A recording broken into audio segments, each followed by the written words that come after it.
good day to be indigenous. Get up, stand up. They are going to become more brutal. Because all the hippies were trying to be Indians anyway. They're going to become more repressive because it's a matter of dollars and their illusionary concepts of power. Hey, Victor. We must live in balance with the earth. And also with recent happenings at Wounded Knee. I am awake. Welcome to Native Roots Radio presents I'm Awake, and I'm your host, Wakanja Hade. Hey, Kadagi to all my friends and relatives in four directions. You're listening to Native Roots Radio presents I'm Awake, and I'm your host, Robert Pilot. We discuss local and national Native news and events, and as you know, Haley, Native issues are human issues, and human issues are Native issues. They are, Robert. This portion of the show is supported by the Minnesota Indian Women's Sexual Assault Coalition. Hey, we have a really important guest here on today, and we're really excited to have Senator Agard on, and she is the Democratic Senate leader, and it's Melissa Agard, a Democrat out of Madison, one of my all-time favorite cities in the world. And we're going to talk a little bit about her tour, her grassroots tour. And I just want to say a big hello and a who here from Native Roots Radio. So good to see you. I'm thrilled to be able to spend some time with you guys talking about something that's super important to me, cannabis reform in Wisconsin and across the Midwest. Certainly, we are not helping the Midwest as we continue falling backwards with our neighboring states. And I think we're going to touch on a lot of different topics. I'm excited about it. Yeah, exactly. And, you know, here in Minnesota, we just legalized it. We had medical marijuana, and we had our tribe, one of the tribes here, Red Lake, really jump on it and really move. And I think personally, you know, I don't use it. I've been sober for 38 years, going to be 39 years here real soon, but it's also works really well in so many different ways in the community, you know, whether it's mental health, whether it's cancer, whether there's all these things, and it's used correctly, it's a medicine. And so the support that I have in the state of Minnesota, and, you know, Ho-Chunk too, being a tribal member, it's legal in Illinois also. So it's very important, and especially with fentanyl running around and all these things, let's get right into it. And we're missing out on so many things in Wisconsin. Senator, let's talk about your mission in here and some of the good talking points about this.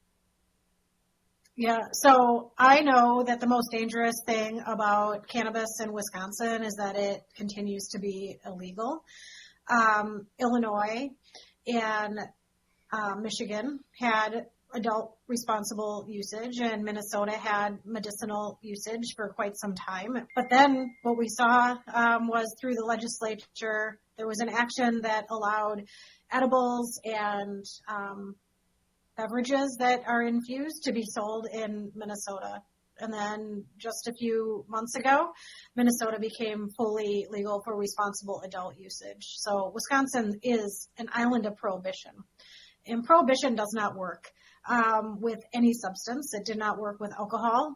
And there was a point in time where in Wisconsin, margarine was a prohibited subject.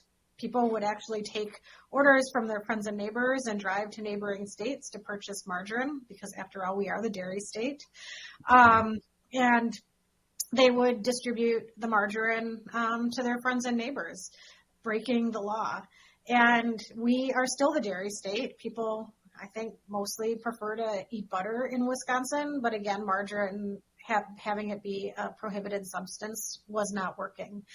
And when I first introduced this bill, it was a decade ago, there were only 2 states that had legalized for responsible adult usage. So I was really at the front of this conversation. And it was because people were reaching out to me as a state assembly representative at that time and sharing stories about how prohibition of cannabis in Wisconsin was harming our communities. And this wasn't a concerted effort. It wasn't an opportunity where people were coming together who had already organized. They were individual stories, whether people of color who were talking about how the racial disparities and cannabis-related arrests were harming them, whether it was veterans who were able to receive relief from the cannabis plant, but in Wisconsin, they knew that they could be a felon for using that plant that grows out of the ground. Whether it was parents who have children with debilitating diseases, that those children with similar diseases in other states were experiencing real relief, and the parents wanted nothing more than for their children to be able to have access to that plant. Whether it was people who wanted to honor their own personal liberties and freedom in their own private homes and consume cannabis and be able to relax in the same way that people are choosing in Wisconsin, to stop at local convenience stores and purchase a 6-pack or more of alcohol and drink that before they go to work tomorrow. And the stories are robust, and I could go on and on for longer than we have here and continue explaining why it is that prohibition is dangerous. And so I rolled up my sleeves and started working on a bill that would have responsible adult use policy in Wisconsin for folks over 21 and access for folks under the age of 21 and above, also for medicinal relief to use the plant.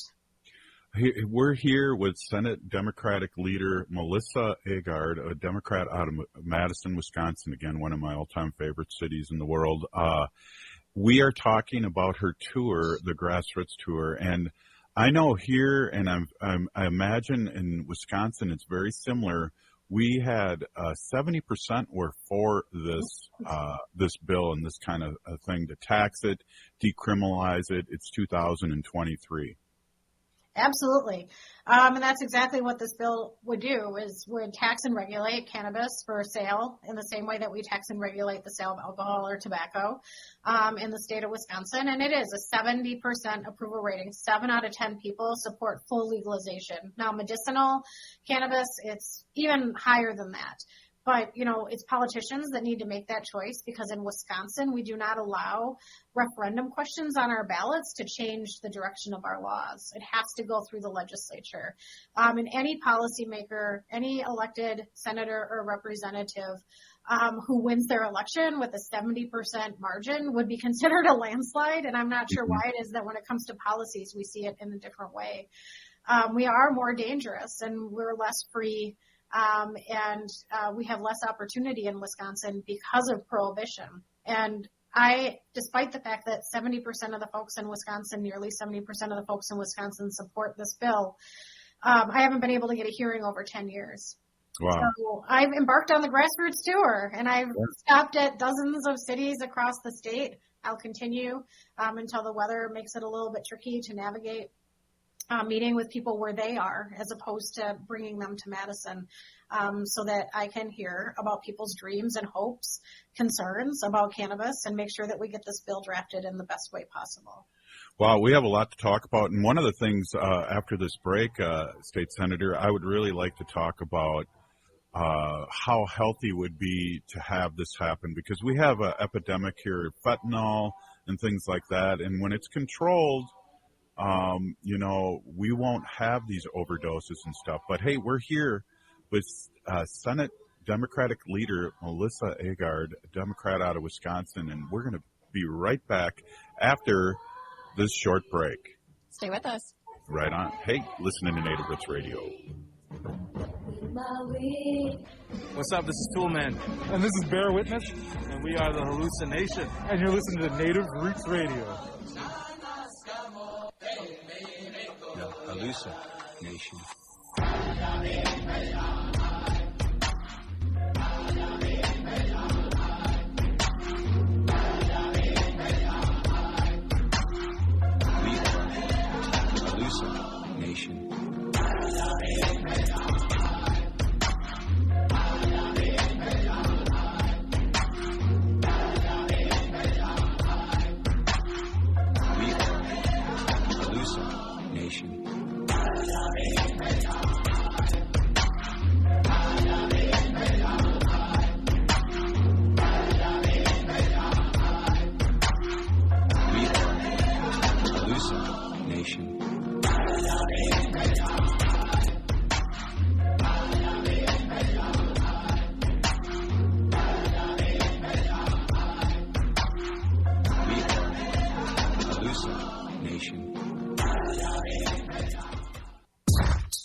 When we heal from our traumas. When we face our fears. Let go of our addictions. When we relearn our values. When we live our teachings. Respecting our elders. Cherishing and honoring our children. When we honor and take care of our spirit. There will be no room left for sexual violence. Sponsored by the Minnesota Indian Women's Sexual Assault Coalition. Minnesota has the only original wolf population in the continental United States. And 80% of Minnesotans believe the wolf should be protected. Howling for Wolves is asking Minnesotans to respect our true wildlife manager, the wolf. Their survival is critical to our ecosystems, our communities, and even our economy. As highly intelligent animals with strong social bonds, Minnesota wolves deserve to be protected and admired. Learn more at howlingforwolves.org. Let's live and let howl. Back to school season is here. And while this is an exciting time for parents, kids, and educators, let's not forget how far we've come in our battle against COVID-19. We're in a better place, but COVID-19 is still here, and we need to continue to help protect our communities. With the flurry of new schedules and classrooms, let's not overlook the fundamentals of staying safe. Wash your hands regularly and watch for any symptoms like fever, chills, a cough, or shortness of breath. Should you or someone you know have COVID-19 symptoms, stay home and get tested. Find more tips on continuing to be safe at health.state.mn.us. Let's have this back-to-school season be a time of renewed commitment to our collective health and brighter future for our Native communities. Again, find more tips on continuing to be safe at health.state.mn.us. This message is brought to you in partnership with the Minnesota Department of Health.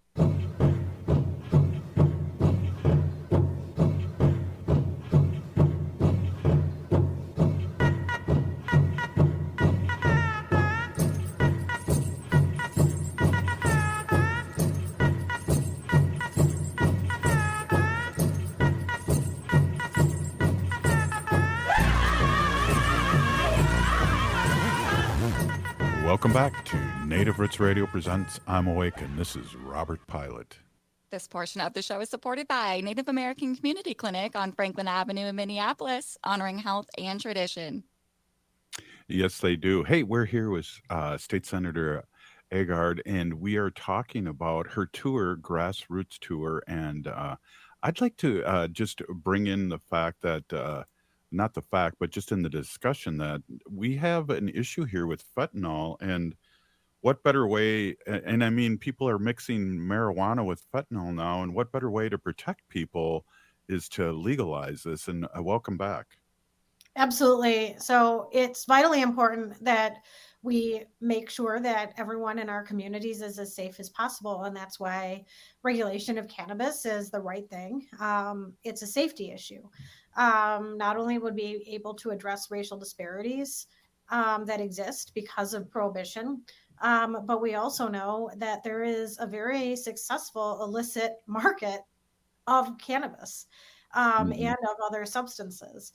And, you know, oftentimes people will say, why do you want to introduce a new substance? Well, I'm not introducing something new. Actually, cannabis has been found in the tombs of pharaohs in Egypt. It is something that has been on this earth for a very long time, and that human beings have had a relationship with. It's only over the last 100 years or so that it's become more taboo, and we need to crawl ourselves out of that hole. I lost a brother to fentanyl poisoning, and I know that that is not a unique story. There are empty chairs and broken hearts across our nation because of the fentanyl and opioid epidemic.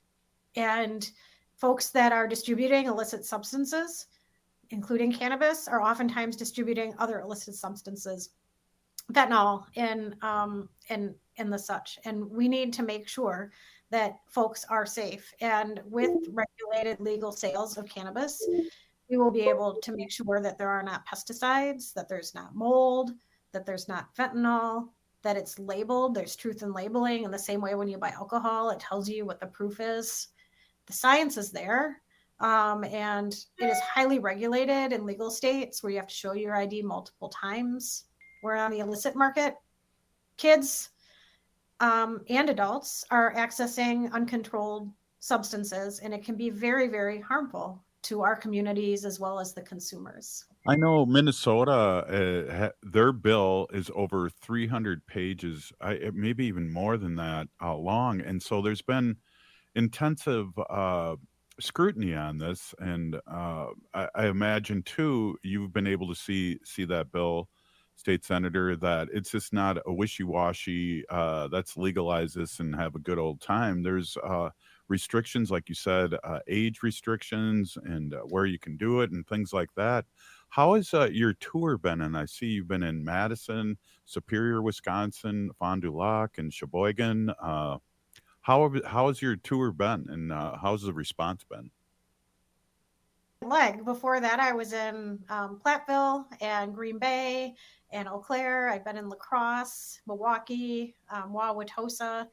I'm sure I'm forgetting other communities as well. And frankly, it is clear that people have questions. They want to make sure that we're doing this in a thoughtful way, that we're providing real protections for our communities, for our local governments, as well as for the people who live in Wisconsin and people who spend time in Wisconsin who may be choosing to go to a dispensary to purchase. But prohibition isn't allowing us to do any of that. And the bill in Minnesota, as well as the legislation in Michigan and Illinois and the 20 other states, because there's 23 states that have legalized for responsible adult usage, those are pages and pages of protections that do not exist in states that have prohibition. And when I point that out to people, when we're talking about education of youth and impaired driving, licensing, labeling, the list goes on and on. It is clear that we have been very thoughtful. And when I was in Superior, I drove over to St. Paul and I sat down with advocates as well as lawmakers who were at the front lines of passing the bill in Minnesota. And we're asking the same questions that you all asked, and you had a very robust process. It lasted for a long time. It went through many committees. Lots of people stood up and put their feedback in. Exactly. We've had the opportunity to have a lot of the leaders on our show. I know for many years, our friend, I can't think of her name off the top of my head right now, but she has been on our show a bunch of times, and she's really led the way as a state representative here. And it passing was a huge thing. I know we had at the signing, we had former Governor Jesse Ventura there. He was really leading the way too in many ways. His wife is using it for medical purposes. I just think that it's 2023 and there's so many people, especially during the 3 strikes you're out, that are in prison now for things. And frankly, for me, being a Ho-Chunk, it would be great for economic development for our tribe and our nation to do something similar that Red Lake's doing up north.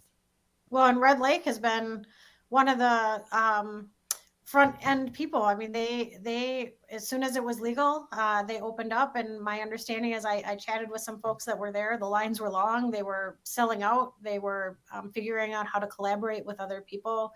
And they're really investing in the prosperity of their own people, their own community. And that's what government should do, is make sure that we are safe, that everyone in our communities are safe, that is equitable, and that we're providing paths to prosperity. And that's what this bill does, is it honors our own liberty. It provides more opportunity and money for reinvestment into our communities to make them be better, as well as really lifts up the individual as well. And that to me feels very much like nonpartisan talking points. And it's unfortunate that we get lost behind party affiliation with these conversations. But it's not a matter of if this is going to happen. It's a matter of when and what the details are, and making sure that with the money that is raised from cannabis sales and licensing fees, that it's reinvested in the communities that have been harmed. So in our bill, we have community reinvestment funds, so that communities like the First Nations, agricultural communities, women, people of color are at the front lines of being able to be able to invest in the industry and to receive those funds to equalize harm that has been done in the state of Wisconsin. Right. And I want to apologize to State Representative Jessica Hansen for forgetting her name. She's a good friend of mine, but what a forefront, really worked on it for the last 7-8 years. And she's a doer, and I'm sure you've talked to her, State Senator, about all the things that the hurdles. It is a matter of time that it's going to happen. And we need Wisconsin to jump on it because of all the economic development. And also there's going to be in the bills, there's here in Minnesota, there's help for people that need help, whether they're abusing alcohol or drugs or whatever. So let's get this done. What I always like to, Senator, is to get a call to action. What can people that are listening to the show, and especially we're on civic media all over Wisconsin here, we're on 20 other stations. What can they do what can they do? Can they call somebody? What can a call to action look like? Yeah. So, if I'm coming to your town, please show up to one of the stops on the Grassroots Tour. We let people know about those on social media. So you can follow me on Facebook and Twitter to find out when our next stops are. Additionally, we do have a sign-on document that people can sign their names on and support. What we're asking for is simply for a public hearing of this legislation. We're not even pushing anything more than that. So it will go to the leadership of the majority party in Wisconsin, asking them to allow us to have a public hearing. And people can find that sign-on petition on my office website. You can just Google Melissa Agard, Senator Melissa Agard, and that'll come up. Or you can find it also on our Facebook and our Twitter pages. But ultimately, there's a lot of myths to overcome when it comes to cannabis. People still seem to suffer from reefer madness. And I think that taking those myths out and being truth tellers is very, very important. And really showing up for what your values are. Number one thing that we can all do is vote in all elections and vote our values and our morals. And have the backs of people who are putting themselves on the line. And if you've never thought about running for office, whether it's cannabis or domestic violence, sexual assault, healthcare, whatever it is, please think about running for office. We need more good people, passionate people to run for office and add their voices in our Capitol buildings. Well, I want to say a big Peeny thank you for coming on our show. I hope we can make this more frequently and more often, seeing that we have a lot of listeners in Wisconsin and also the good work that you're doing. State Senator Melissa Agard, Democrat out of Madison, one of my, again, favorite cities in the world. Thank you so much for coming on. And one more time for your website so we can get people a plan to action here. So just go to sen.agard@legis.wi.gov and you will find us.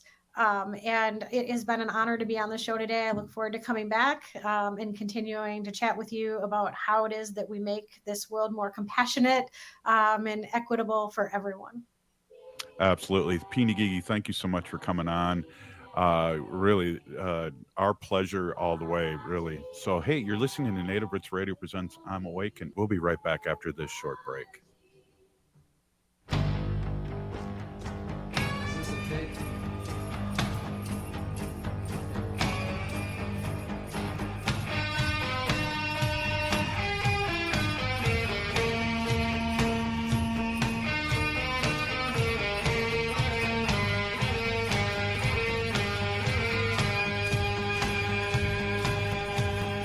I've been driving in my Indian car with the pound of the wheels drumming in my brain. My dash is dusty, my plates are expired. Please, Mr. Officer, let me Be a vaccinative. As the fall season continues, new COVID-19 variants threaten the health of not just you, but our elders as well. These new variants might even evade previous vaccines. That's why it's important to stay up to date. The newly authorized vaccines target current variants effectively and are FDA approved for ages 6 months and older. But there is an important note. These are the first COVID vaccines to be commercialized, which means there may be costs associated with them. Speak with your health insurer about your coverage before scheduling an appointment to avoid a surprise bill. For those without health insurance, help is available. Ask your health clinic about options or visit vaccines.gov for free locations. Getting vaccinated protects you from severe disease. Don't put yourself or elders at risk. So be a vaccinative and protect our community. You can visit vaccines.gov for free vaccine locations. This message is brought to you in partnership with the Minnesota Department of Health. J&S Bean Factory is a native-owned, community-supported, cozy, artsy coffee shop which offers roasted on-site beans, live music, and baked goods. Relax in the beautiful outside patio. City Pages writes, voted top 10 coffee shops. Tucked into a quiet corner of St. Paul's Highland Park neighborhood, this coffee shop roasts beans on-site from the best coffee-growing countries in the world. Located at 1518 Randolph Avenue, St. Paul. The good stuff. The Park Tavern is your go-to destination for fun. Your friends and your family will have a great time with the fantastic food like the pizzas, appetizers, burgers, entrees, and sandwiches, the best bowling in Minnesota, the wildly popular outdoor patio, great drink specials, all the big games on their numerous screens, and it's the perfect place for your next private event, even large gatherings for over 200. The Park Tavern is your go-to destination for everyone age 1 to 100. Come see for yourself. Have fun at the Park Tavern, Louisiana Avenue, north of Highway 7 in St. Louis Park. Hell is empty and the devils are all here again. Attend this original, uplifting, and revealing musical satire about the times in which we live. This play explores wokeism, misinformation, the colonization of Mars, spy balloons, and features parodies of President Joe Biden, former President Donald Trump, Elon Musk, and even Mickey Mouse and Barbie make an appearance. Interact's Hell is Empty and All the Devils Are Here Again offers a much-needed communal laugh and is in the spirit of radical inclusion. The performance is at the Luminary Arts Center in the North Loop and ends November 18th, so get your tickets now. Special Queer Night on Thursday, November 16th. Time is going fast, so do not miss your chance to see this original performance only available in Minneapolis. Interact Center's mission is to create art that challenges society's view of disabilities, and this performance features a cast of neurodiverse actors offering a joyful, inclusive, and funny look at our society. For tickets and more information, go to interactcenterarts.org. Hurry, play ends November 18th. Would you let animals pick your insurance? Do you really need to experience mayhem to get the best rates? Or how about a celebrity quarterback or fake university saving you money? There's a lot of marketing stunts when it comes to insurance, but what you really need is someone looking out for you. Call Array Insurance, and they will work hard to find you the best insurance coverage and rates. So avoid gimmicks and call Cheryl at Array, 763-504-3067, or arrayinsurance.com. Array Insurance, working hard for you. With a look at your AM 950 weather, I'm Patrick Lilia. Skies clear out tonight with a low of 35, then Thursday clouding over again with a high of 49. Gotcha Mama's Hot Barbecue offers the huge taste of selections like baby back ribs and pulled pork sandwiches out of a little place. Gotcha Mama's is located just a block west of I-35W off of West Diamond Lake Road in South Minneapolis. Visit their website at scotchamamas.com. Hi, this is Representative Sharice Davids from Kansas. I'm Ho Chunk, and you're listening to Native Roots Radio. And we're back to Native Roots Radio presents I'm Awake, and this is Robert Pilot. This portion of the show is supported by Native Roots Radio Network on Patreon. Support honest Native news from natives themselves. Native Roots Radio Network on Patreon. Well, Haley, we're super excited to have our guests on tonight, and there's events happening, and we want to talk and dig deep here in the next couple segments here, and I want to introduce Terryl.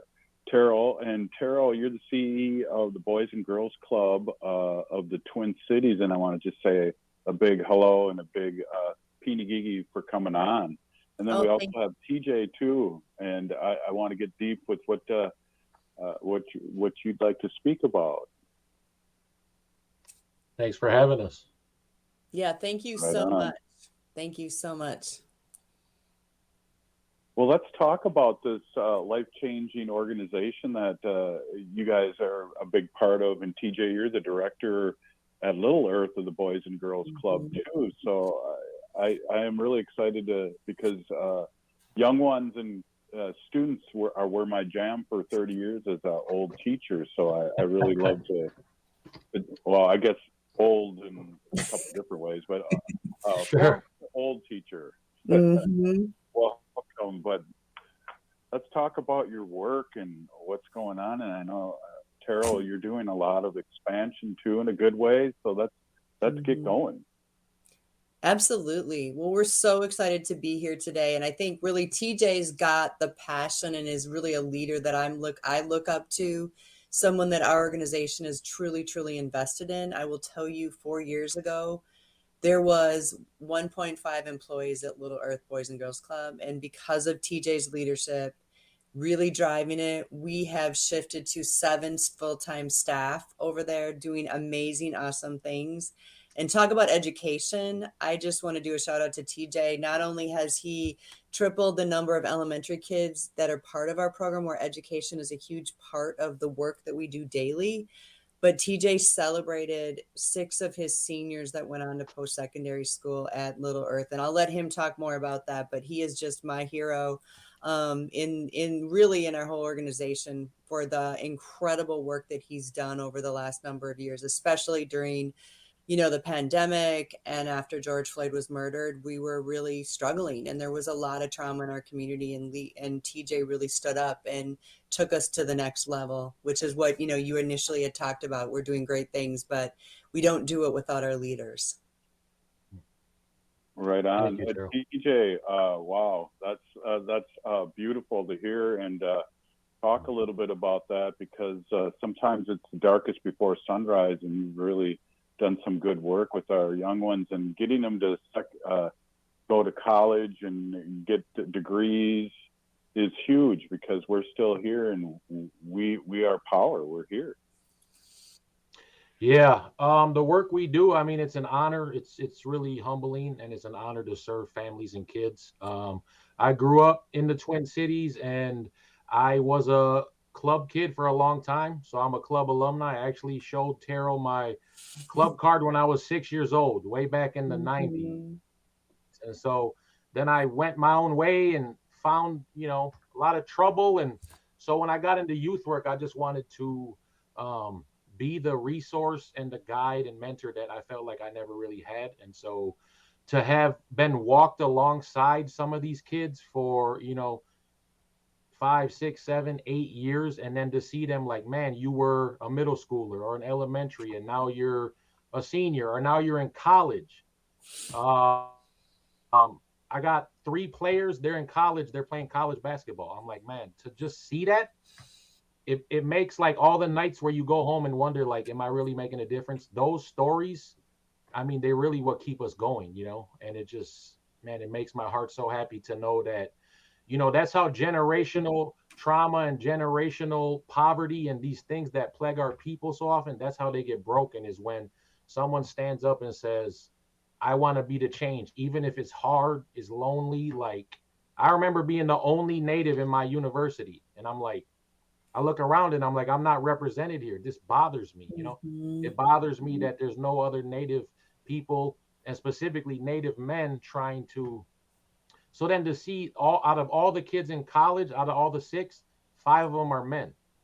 So I'm like, man, that's just, wow. It makes me want to shed tears of joy, because it's like, you're doing it and you're the future. And like I tell these kids all the time, man, I didn't get my life together till I was 21. You guys are starting at 13, 15, 17. Like, you're way ahead of me. You're more talented. You're smarter.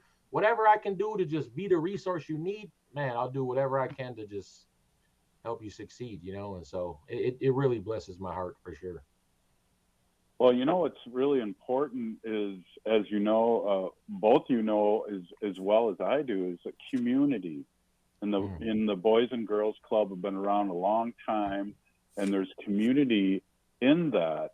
And so I just applaud both of you so much, because we are all about building community. And Terryl, I think TJ's got it understood how to do it, and that's really exciting. It is, and I think he's one of, we'll end up with 13 clubs by March of next year, but it's the leaders, it's the staff. Like, I can't tell you how every day I'm impressed with what our team is doing, what they're doing to lead out in a way like no other. And it's those moments too that I just have to tell like a story on TJ's kids. I got to go to the legislature with them last March, and they've got such a great handle on what they want in their world, and they've got these great solutions. And I think that's what really transforms me and my leadership and ability to continue to move on and do more for our kids. And I think that's what I would want for our whole community.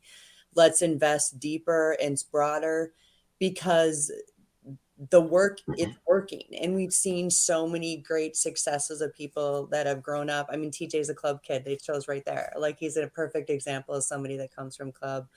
And I would also say, like, club is not, we don't want to work in silo. We don't want to do this like just ourselves. We are so about partnership and connection and creating a stronger ecosystem in the Twin Cities. And so I think that's something for listeners to really understand. And if they want to participate and partner and do this alongside us, we are very, very open to that, because we've seen that transformational like outcome happen with so many kids by us working together. Yeah. Well, it's now the Boys and Girls Club do more things than, let's say, play dodgeball.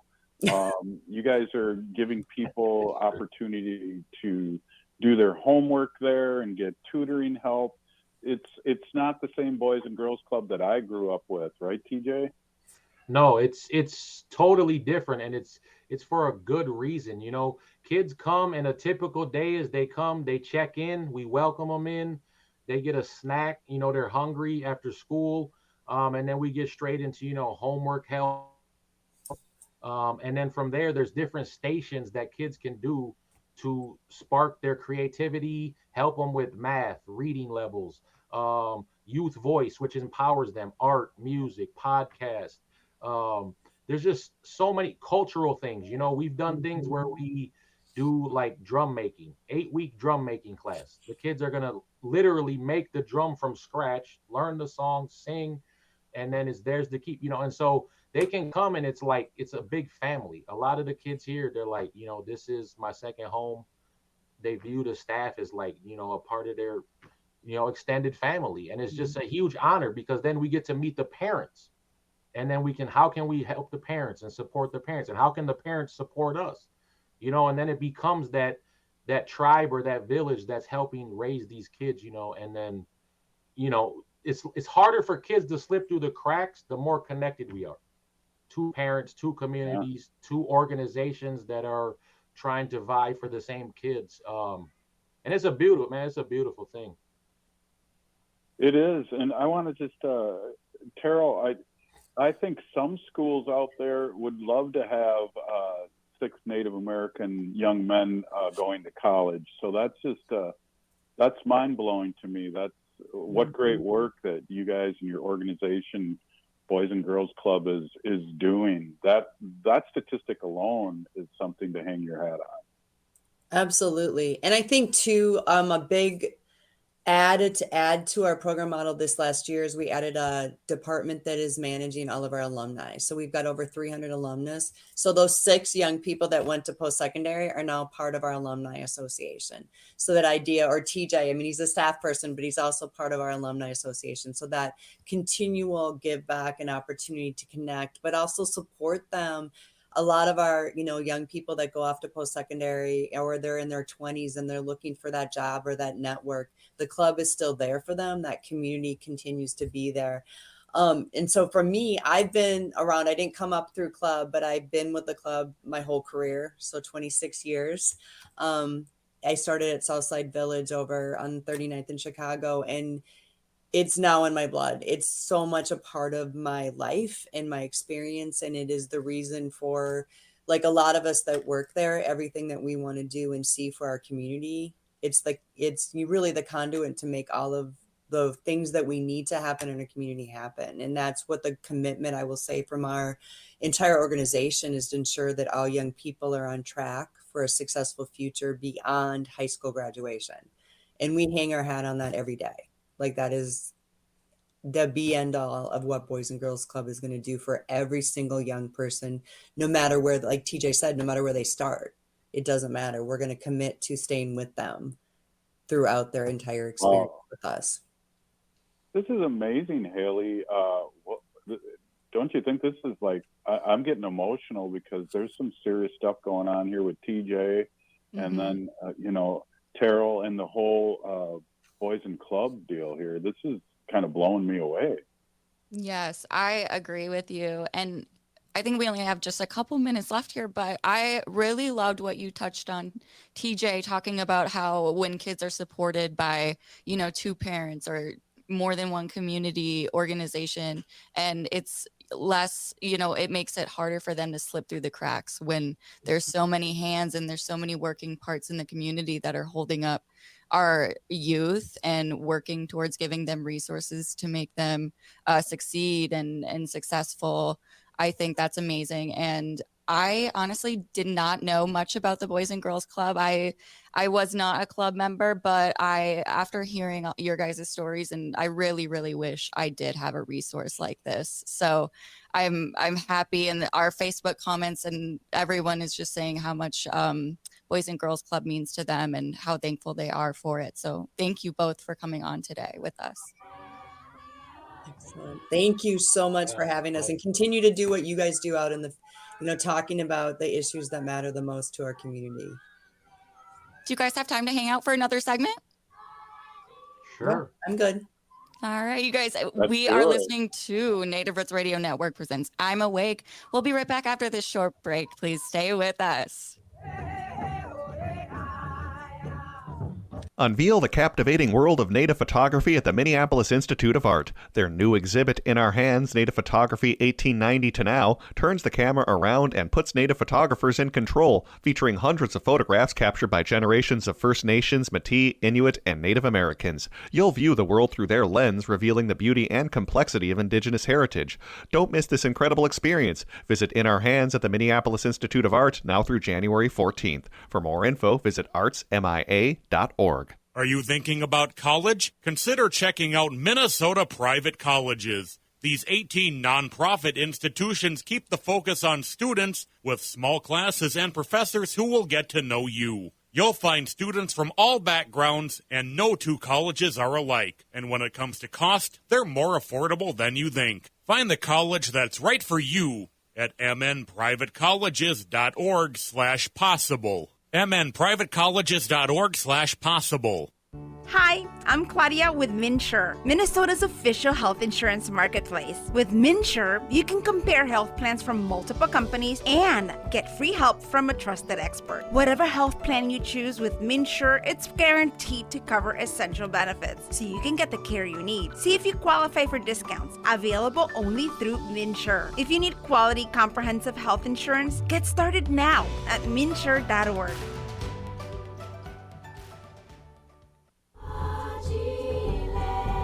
You're listening to Native Roots Radio. This is Spirit from Reservation Dogs. Get up and listen.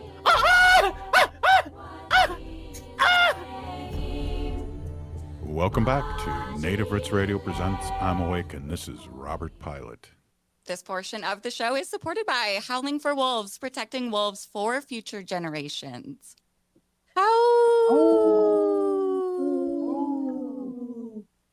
Wow. That was a good pack howl, you guys. That was awesome.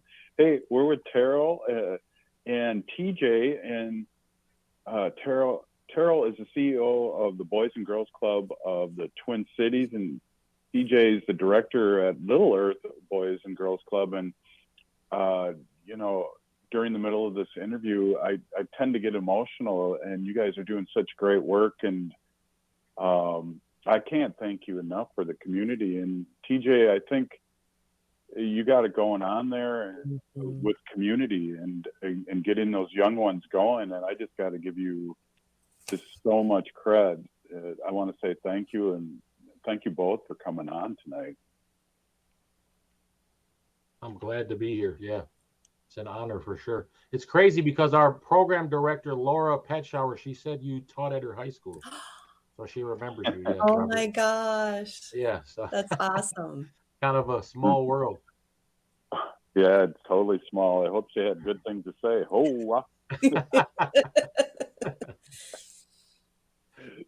Oh, great. Say hi to her for me. That's awesome. That's community, and that's the circle we all talk about is, a former student of mine or a former student of yours, or, someone that's Terrell's worked on over the years. That's what it's all about. What legacy are we leaving? And Boys and Girls Club has always been a great organization, but it's the 21st century now, and it sounds like you guys are really talking 21st century things.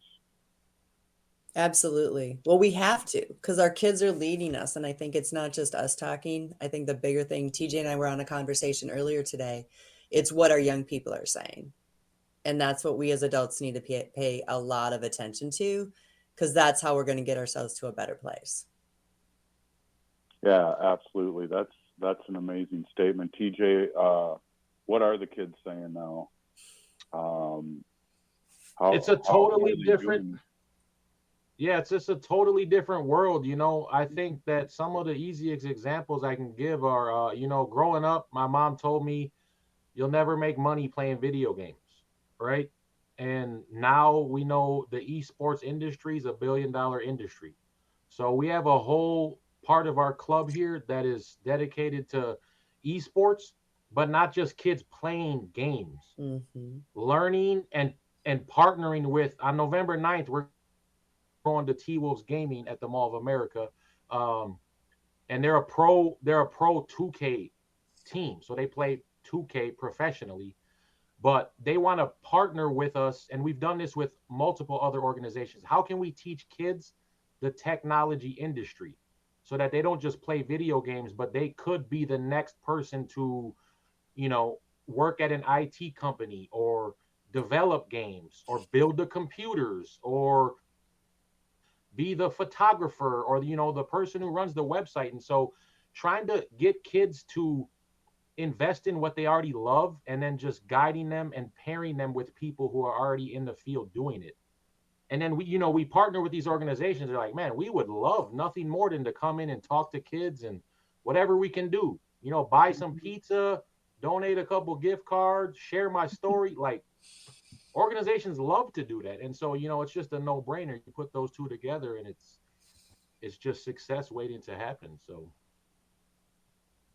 Well, you got to give you guys some credit here because, we hear our young ones, but not everyone really hears them and listens. So I got to give you guys a lot of credit there because, yeah, I mean, there's gaming tournaments that people make $1 million, and who would have thunk that when they would say, put your phone away, I'm talking. I mean, even just the way we do programming, it doesn't have to be sit in a classroom in a circle or in a row of chairs. It can be interactive. It can include media and technology. It can include getting up out of your chair. Maybe we don't even sit down at all. So as a basketball coach, when I run our Passport to Manhood program or some of our mentoring program, I just do it right there at practice. While we're stretching, while we're circled up, let's just have a discussion about what does it mean to be a man? What does it mean to be responsible? What does it mean to be a protector? And then you're killing two birds with one stone. And then the kids are already having fun. They're already doing something they're engaged in. I really think that way of learning is like really, really what kids value and how they learn best. Mm-hmm. Yeah, Terrell, it's like a pebble thrown in the water and the ripple effect. I imagine that you've seen so much over your years, but also with this great organization that TJ's running in Little Earth, that it's going to come back tenfold and the future looks bright because of that, pebble in the water effect. Absolutely. We see those kids. And I think just even the graduation moment that we all had together, and it was, not just TJ's club, but that was a huge one because TJ and I had we talked for a lot of years about our sadness that these kids were struggling so much. So to get to that point, and now they're the leaders that will uplift that next generation or that next, those juniors that are looking, they're focused on who just graduated. So that ripple effect can directly impact those kids that are in the club right now, and really uplift more and more to see that as a possibility. I think it's just kids believing in themselves and know that we're going to be there for them no matter what. It doesn't matter at the Boys and Girls Club. I used to say when I ran a club is every day is a new day at a Boys and Girls Club. So like whatever you did yesterday, that's okay, because we're coming back and we're going to do it. We're going to do it this way today, and we're going to be there for you to get through what we need to get you to the next place that you need to go. So, and that's why TJ is such an amazing leader, because he does it every day with his kids. Absolutely. Terryl, just to give a brief update of the clubs that you look over here in the Twin Cities. Let's name a few, because we got people listening to this all over, and maybe they don't know there's one in their community. Absolutely. And I will say there is no cost to join a Boys and Girls Club. So everything is all inclusive. You just have to sign up. The one thing we do ask of our kids is that they provide service to club or community. So be a volunteer, do something to help others is the one thing we ask. So we've got Jerry Gamble in North Minneapolis, everybody knows. We've got 2 school sites. Patrick Henry has a club, Olson Middle in Minneapolis. Southside Village, which is right up the street from Little Earth on 39th in Chicago. And then we've got 3 clubs in St. Paul. So if listeners on that side of the river, we've got East Side, we've got Mount Airy, and then the Allensmeyer West Side in the west side of St. Paul, as well as Richfield. So if we go further out in the suburbs, we've got 2 clubs in Richfield at Richfield Middle School, Centennial Elementary. And then way out where our kids go to camp in Mound, Minnesota, we actually opened a club there as well. And then the 12th is in Elk River, which was an ad. We took over a club that used to be part of another organization, and that just opened this fall under Boys and Girls Clubs of the Twin Cities. Wow, that's exciting. Hey, we only got a few minutes left here. TJ, you get 1 minute, as the producer just said, give us the one finger up. TJ, any last comments here before we let you go?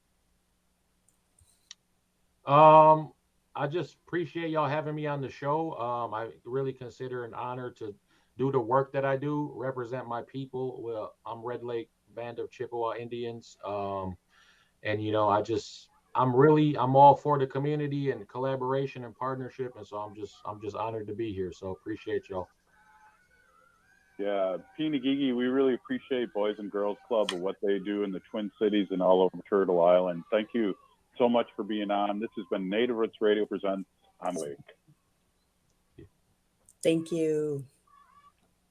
Hey, we are still here. We are the next generation. We need to resist, divest, join a group, run for office, and free Leonard Peltier. Now.